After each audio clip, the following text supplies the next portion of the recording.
What's up, everybody? This is Homeroom Devo Special Edition titled, What is it like?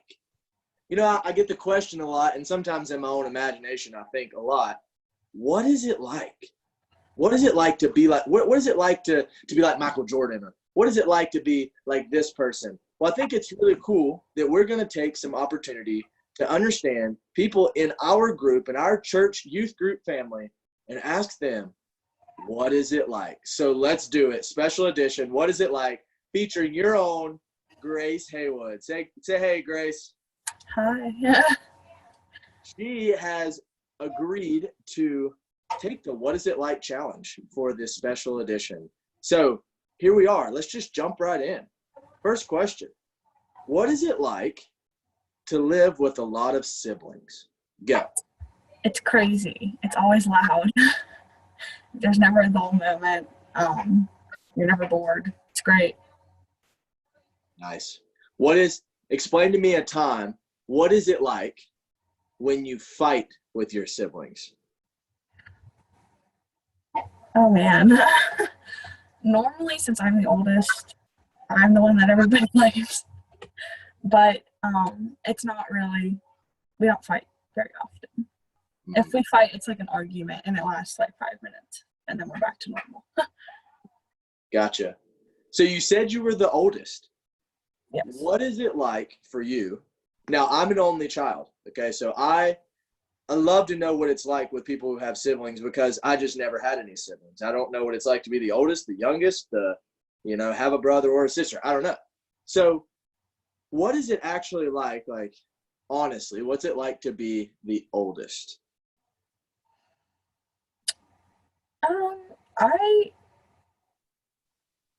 personally really enjoy being the oldest. I feel like I am helping my siblings learn, and I help my parents out a lot. So, the only thing that's kind of stressful is that since I am the oldest, I have to do a lot of the stuff. If my parents aren't home, I want to do something, I have to stay home. Right. It's sacrificing, but it's worth it. So for you as the oldest, it's a lot of responsibility. Yeah. You feel like if mom and dad wanted a date night, they don't need a babysitter. They've got you. Exactly. So that can be pretty hard, I'm sure, at times. Like you said, it's very rewarding, but it can be, like you said, a lot of sacrificing. Do you feel like it was because you have the opportunity to help shape and mold your brothers and sisters because you're the oldest and you've already got enough life experience on them. Do you feel like it was hard not necessarily having somebody above you to help kind of mold you in that way? Do you feel like that was tough or has that been something, what's that like for you? I kind of wish I had it just because I've never experienced it. But I also have my parents, and I feel like that's kind of the same thing. It might not be as close, maybe, but I feel like it's the same. I'm very close with my parents, so I would say it's probably pretty equal to that. Yeah. That's awesome. Okay, so for everybody who does not know, most people do know, Grace Haywood and her family are homeschooled. So they get to spend a lot of time with each other. They think craziness, they don't argue that much. I know I argue all the time, and I don't have any homeschool. So that's a really cool family dynamic to have. And when you do, you're forced to get over with it because you can't leave each other. You're at school together. So what is it like to be homeschooled and make friends? I know that can kind of be hard sometimes, or maybe you found a helpful way to do that. For anybody who's homeschooled and watching, what's it like to be homeschooled and make friends? For some people it can be really challenging, but for me and my family, we're all very social. So we don't really have problems making friends. My mom is very involved with her friends at homeschool, so we've made friends with their homeschooled families, and we go to a lot of events for homeschooled kids, and we participate in a lot of homeschool activities. Yeah. When you think of being homeschooled, do you feel like it's and this isn't against anybody or anything, do you feel like you're like super happy and grateful to be homeschooled, or sometimes are you like, man, I wish I was with other people, but I'm super grateful? Is it kind of like a balance that you have? I more lean towards the I'm super grateful because the school district I'm in, it's not the best, and I kind of just like wonder where it would be if I went to that school like my entire life, because I know I wouldn't be the person I am today, like for sure. Um, yeah, so I lean more towards like the grateful, don't really care side. Um, I have my my two friends, like that's all I need. So I only need to be out at school socializing 24/7. Yeah, absolutely. Yeah, that's awesome. Um, so little curveball here. When you're talking about hanging out with your friends, what is it like for you to hang out with your friends? What do you guys do? What do you do for fun? Um, we do a lot of stuff. We, my best friend Hunter and I, we do a lot of going just randomly going random places. Like we'll go to the mall, we'll just go to his house, we'll just go to Target. Like we'll just do like random little things. Um, we'll run errands together. It just doesn't. It depends. Yeah. So it's not as much as like, hey, let's go do something. It's you guys are like kind of pretty close in each other's lives. So it's if you need to go do something, I'll just tag along. If you need to go do something, I'll just tag along. Sometimes, yeah. Most Yeah. of the time it is planned, but there are sometimes we've just been like, let's just go get lunch. Yeah. Yeah. Whatever, you know? Cool.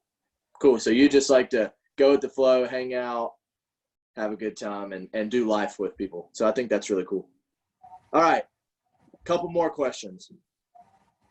I know from my first experience with you going anywhere, we went with the youth group to Winter Jam. And I know that was something that you loved. You loved the Newsboys. I know that music and worship through music, worship's not only through music, obviously, but that's something that you really enjoy. So my question is, what is it like to connect with God in worship? Because there's a difference between singing and actually worshiping God, like actually finding a way to connect him. So what is it like for you to worship through music and connect with God?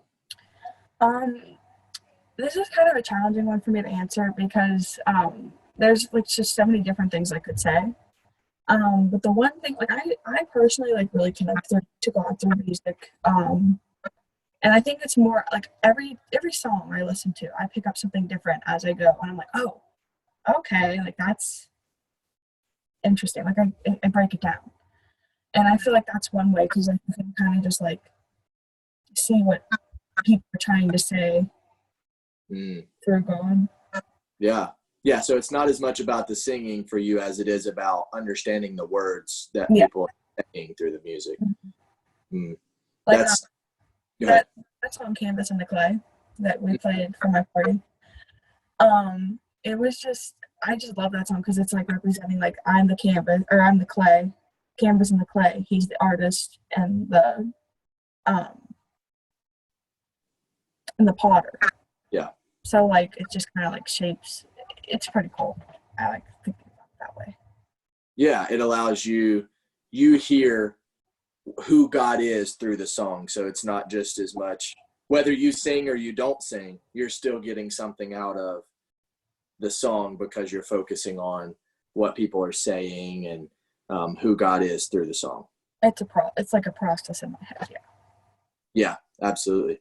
Okay, so side note, how do you, or what is it like to keep with the theme, um, in your head or in your process when you're trying to focus in on a song? How do you do that? What is that like? Do you just try to focus on nothing else? Does how does that work for you? What is that like?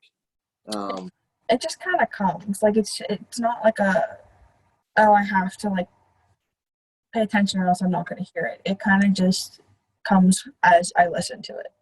mhm. That's really it. So the key for you would be listening. Yeah, it's more just like focusing on the lyrics, just like being able to hear it and then thinking about it. Yeah, absolutely. Absolutely. That's awesome.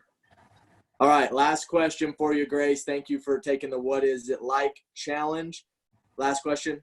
What is it like to work at Sheetz? I mean, everybody loves Sheetz. Sheetz is the GOAT, I mean, if you ask me. So what is it like to work at Sheetz? Typically, it's very nice and like busy, but it's not too busy.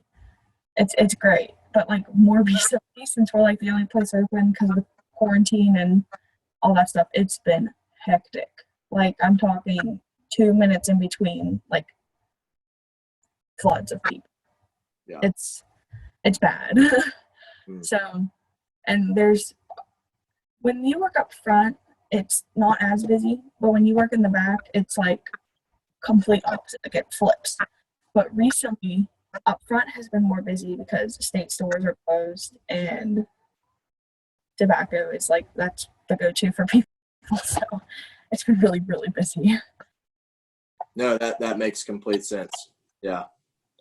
Well, Grace, from our church family, our youth group family, we love you. So grateful to have you as a part of it. Thank you for being a leader, being a friend, being a worshiper of God, and you really are going to set some great standards through the youth group. And I look forward to continue to get to know you and your family as they come through the youth group and as they grow in the Lord as well. So thank you for joining us and taking the What Is It Like challenge. Anybody watching this, if you would like to take the What Is It Like challenge, go ahead, comment, message me. Most of you have my personal number. If you don't, you can always go to the Journey Youth, spelled with a UTH. Most people make fun of me because they say it's like Journey Youth. I don't know where that came from. Journey Youth was already taken on Instagram, whatever. So go to Journey Uth, and you can message there, follow that, and you can be on here just like Grace. So thank you again, Grace, and we hope you have a great day. You're super special. God loves you. And oh, thanks for the opportunity. Bye, Grace. Bye. Ah.